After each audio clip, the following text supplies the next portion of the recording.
नमस्कार, स्वागत है आपका मेरे इस चैनल कथा और कहानियाँ में।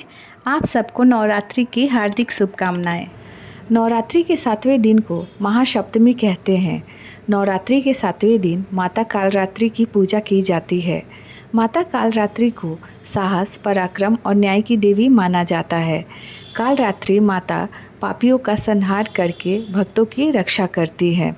अगर आप महासप्तमी का व्रत रखते हैं तो कालरात्रि व्रत कथा ज़रूर सुने।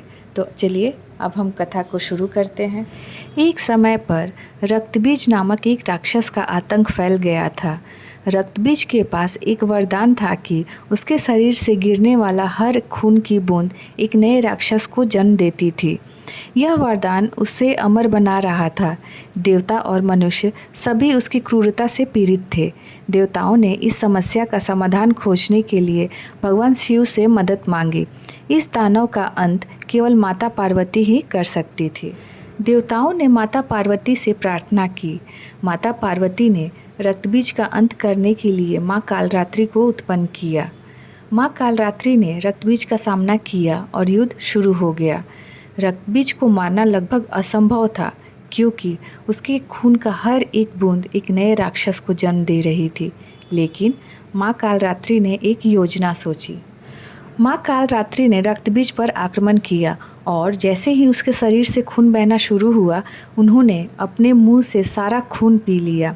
इस तरह रक्तबीज और अधिक राक्षसों को जन्म नहीं दे पाया और अंत में माँ कालरात्रि ने उसका वध कर दिया। इस प्रकार माँ कालरात्रि ने संसार को रक्तबीज के आतंक से मुक्त कराया। माँ कालरात्रि के 3 नेत्र हैं। ये तीनों ही नेत्र ब्रह्मांड के समान गोल हैं। इनकी सांसों से अग्नि निकलती रहती है। ये गदर्भ की सवारी करती हैं। ऊपर उठे हुए दाहिने हाथ की वर मुद्रा भक्तों को वर देती है। दाहिनी ही तरफ का नीचे वाला हाथ अभय मुद्रा में है, यानी भक्त हमेशा निडर और निर्भय रहो। बाईं तरफ के ऊपर वाले हाथ में लोहे का कांटा तथा नीचे वाले हाथ में खरक है। इनका रूप भले ही भयंकर हो, लेकिन ये सदैव शुभ फल देने वाली माँ है।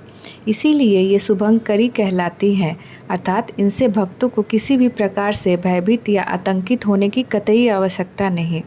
इनके साक्षात्कार से भक्त पुण्य का भागी बनता है। माता कालरात्रि की यह व्रत कथा पढ़ने व सुनने से न केवल भय का नाश होता है, बल्कि आवश्यकता पड़ने पर भक्त अपने शत्रु का सामना करने से भी नहीं घबराते हैं।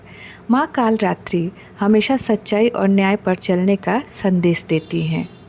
तो उम्मीद करती हूँ कि यह छोटी सी प्यारी कथा आप सबको पसंद आए और आप इस कथा को अपने फैमिली फ्रेंड्स के साथ शेयर करें।